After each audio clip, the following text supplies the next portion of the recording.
오늘 우리가 읽은 말씀, 이런 평소에 참 사용하기 힘든 말씀이죠. 저는 대학교 때 후배 리더 중에 한 명이 이 말씀을 이렇게 사용해서 자기 조원들한테 똑같이 얘기하는 걸 제가 들은 적이 있어요.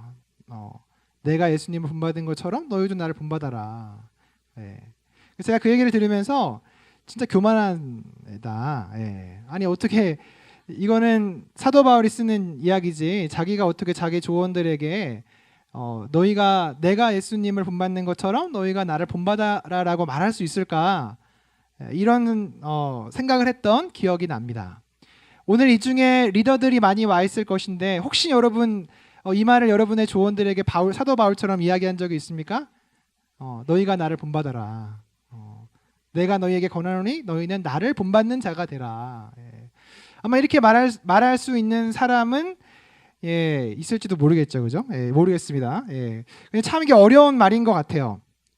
제가 대학교 때는 이 말씀을 보면서 아니 어떻게 사도 바울이 이런 이야기를 했을까, 그런 생각들을 하게 됐는데 저번 주에 우리가 섬김 수련회를 하면서 우리 한창성 목사님께서 고린도전서 13장 말씀을 전해 주셨잖아요.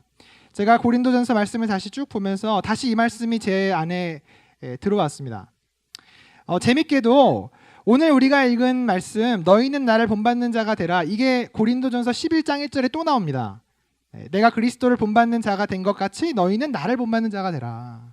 그런데 재밌는 것은 사도 바울이 이 표현을 고린도전서에서만 사용했어요. 그것도 2번이나. 내가 그리스도를 본받는 것처럼 너희도 나를 본받는 자가 되라. 그런데 여러분, 우리가 잘 알고 있는 것처럼 사도 바울과 고린도 교회의 관계가 어땠습니까? 그렇게 평탄한 관계는 아니었습니다. 여러분이 고린도전서와 고린도후서를 읽어보면 고린도 교회 가운데 파벌이 생겼고 사도 바울을 추앙하는 자들이 있었고 또 다른 사람을 추앙하는 자들이 있었어요. 그리고 또 고린도 후서에 보면 그 고린도 교회 성도들이 사도 바울을 어떻게 평가합니까? 글은 좀 쓰는데 말은 되게 못한다. 이렇게 막 평가를 했어요. 그런데 사도 바울이 이런 고린도 교회와의 관계 가운데 지금 이런 말을 2번이나 쓰고 있다는 것입니다. 저는 참 이상할 것 같아요. 사이가 좋은 어떤 GBS 안에 리더가 있고 조원이 있는데 조원이 리더의 말을 잘 들어요. 막 추앙해요. 저 형처럼 되고 싶고 저 누나처럼 되고 싶다. 이런 조언이 있으면 당연히 이런 말 쓸 수 있겠죠. 내가 그리스도를 본받는 것처럼 너희가 나를 본받아라. 그런데 지금 이 사도 바울과 고린도 교회의 관계는 그런 관계가 아닙니다. 고린도 교회 성도들이 사도 바울을 많이 불신하고 싫어하고, 그리고 실제로 사도 바울이 고린도 교회에 편지를 4통을 썼어요. 그런데 2통은 발견이 안 됐습니다. 2번째 편지가 오늘 우리가 읽은 고린도전서고 4번째 편지가 고린도후서예요. 사도 바울이 고린도 교회의 관계 가운데 여러 가지 어려움이 있었는데 그가 포기하지 않고 무려 4통의 편지를 쓰면서 고린도 교회의 관계를 유지하기 위해서 노력을 했습니다. 여기까지는 할 수 있어요. 관계가 안 좋은 사람과 관계를 풀기 위해서 편지도 쓰고 만나기도 하고 밥도 사주고 할 수 있습니다. 그런데 오늘 쓴 표현이 가관입니다. 내가 그리스도를 본받는 것처럼 너희도 나를 본받아라. 우리가 아무 생각 없이 읽었지만 고린도전서 13장이 사랑장 아닙니까? 나랑 관계가 안 좋은 사람에게 사랑해라.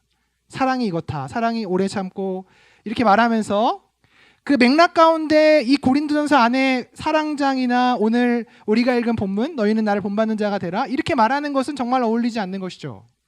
나랑 사이가 안 좋은데 이게 무슨 말입니까? 싸우자는 거예요? 싸우자. 그래, 싸우자. 여러분, 그것은 아닐 거예요. 사도 바울이 고린도 교회를 향해서 너네 나랑 싸우자 말도 안 듣고 내 흠집이나 잡고, 고린도후서를 읽어보면 사도 바울이 뭐를 변호합니까? 자기의 사도권을 계속 변호하잖아요. 고린도 교회 성도들이 안 받아들이니까 당신은 사도가 아니다 막 이렇게 막 나오니까 고린도후서를 읽어보면 사도 바울이 자기의 사도권을 막 변호하기까지 하는 거죠. 그런데 오늘 사도 바울은 이 이야기를 고린도 교회 성도들에게 하고 있습니다. 왜 그럴까? 저는 왜 그럴까에 물음표를 던져봤어요. 왜 그럴까?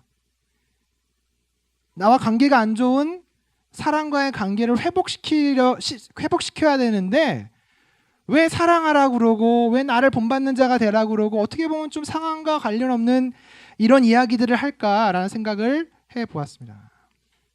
그러면서 제가 얻은 결론은 무엇이었냐면, 만약에 여러분 사도 바울이 너희가 나를 본받으라 하면서 본받을 만한 삶을 살지 않는다면 그런 말을 할 수 없겠죠. 리더가 조언에게 너는 나를 본받는 자가 되라. 큐티도 안 하고 기도도 안 하고 말씀도 안 읽고 예배도 맨날 지각하고 감히 그런 말을 할 수 있겠습니까? 삶이 너무나 흠모할 만한 게 하나도 없는데 그런 말 할 수 있겠습니까? 그런 말 못 하겠죠. 그리고 그런 삶을 못 산다 할지라도 여러분 그런 말 하면 어떻게 되겠어요? 리더가 조언에 그런 말 하면 어떻게 되겠습니까? 그렇게 살려고 하겠죠.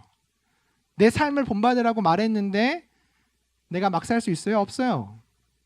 많은 리더들이 리더로 섬기면서 유익이 무엇입니까? 리더니까 기도하게 되고 리더니까 말씀 보게 되고 그러면서 여러분 자기 스스로가 살아나는 경험들을 하게 되는 것이죠. 리더인데 리더가 기도하지 않고 말씀 보지 않고 조언을 절대로 섬길 수 없기 때문에 억지로라도 그것들을 하게 되는 것입니다. 사도 바울은 오늘 고린도 교회에 너희는 나를 본받는 자가 되라라고 이야기하면서 나는 아무런 노력도 하지 않을 테니까 너네는 그런 노력을 해라 이런 얘기를 하고 있는 것이 아닙니다. 내가 정말 이런 관계 가운데 있지만 너희를 위해 죽을 노력을 할 테니까 내가 먼저 그렇게 할 테니까 너희도 한번 따라보지 않겠니? 라고 하는 이야기죠. 그래서 고린도전서 15장 31절에 이런 말씀이 있어요. 형제들아 내가 그리스도 예수 우리 주 안에서 가진 바 너희에 대한 나의 자랑을 두고 단언하노니 나는 날마다 죽노라.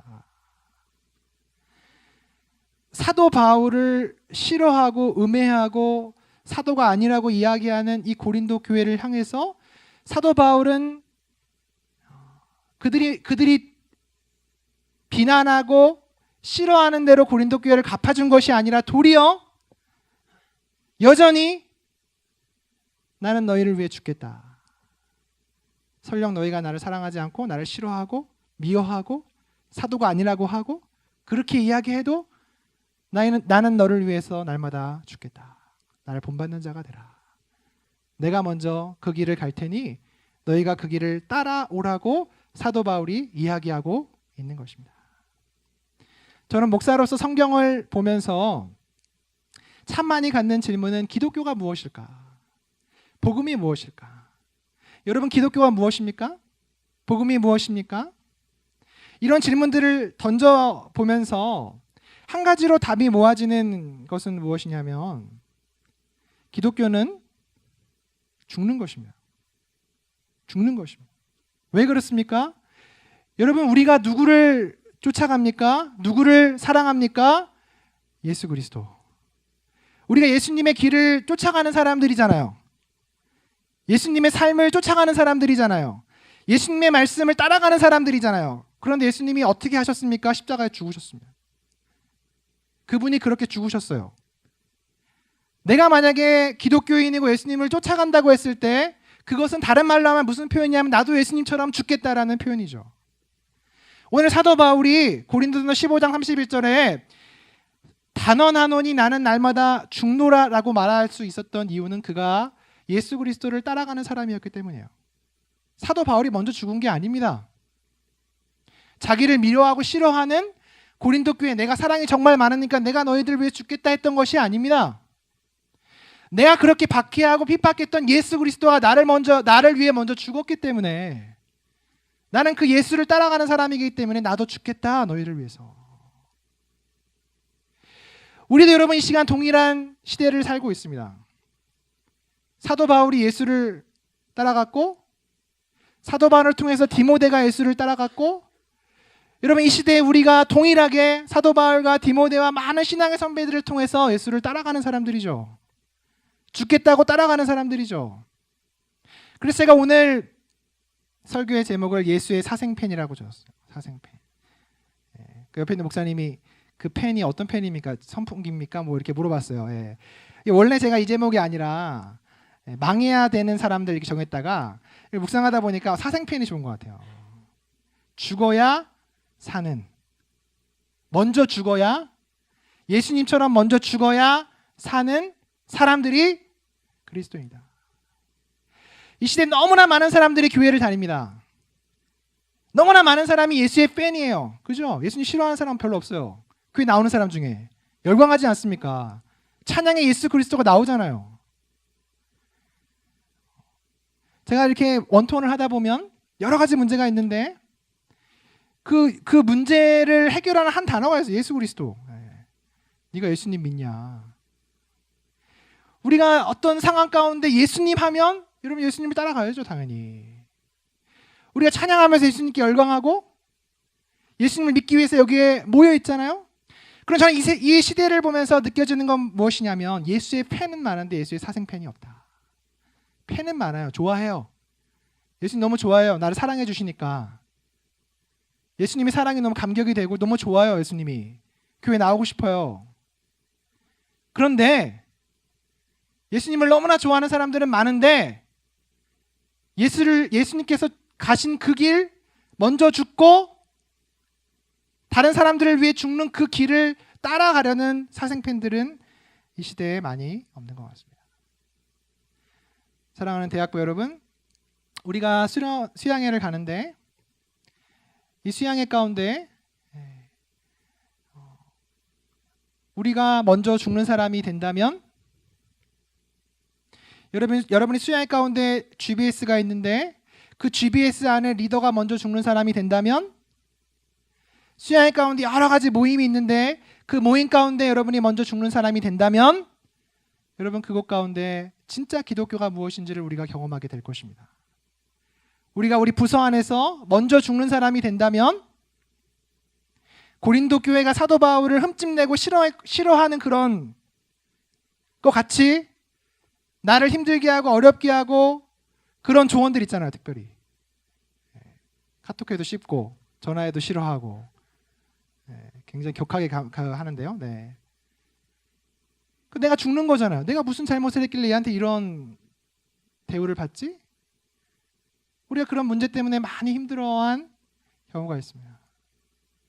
그런데 그럴 때 내가 누구이고 내가 누구를 믿고 있고 내가 어떤 길을 가고 있는지 다시 한번 고민해 본다면 예수님이 나를 위해 죽으시고 사도 바울이 예수님 가셨던 것처럼 그렇게 죽었고 디모데가 그렇게 죽었고 우리 믿음의 선배들이 그렇게 죽었던 것들을 기억하면서 나도 죽는다면 반드시 하나님께서 우리를 살리실 것이라고 저는 믿습니다.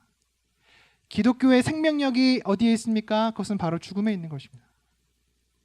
오늘 사도 바울이 이 고린도 교회를 포기하지 않고 끝까지 너희는 나를 본받는 자가 되라. 왜냐하면 내가 너희를 위해서 먼저 죽을 것이기 때문에. 이렇게 말할 수 있는 우리 대학부 지체들 한 명 한 명이 다 되었으면 좋겠습니다. 우리 부서에 이런 예수의 사생팬이 한 명 있다면 여러분 절대로 그 부서는 망하지 않을 것이라고 저는 믿습니다. 성경의 사도 바울을 통해서 많은 사람들이 예수님의 유익을 누렸던 것처럼 우리도 동일하게 우리가 있는 그 자리에서 내가 죽는 자가 될 때 하나님은 나를 통해서 내가 있는 그곳을 살리시고 회복시키시고 기독교의 능력이 무엇인지 복음의 능력이 무엇인지 우리로 하여금 체험하게 하실 것입니다. 우리 시간 찬양 한 곡하고 같이 기도했으면 좋겠는데요.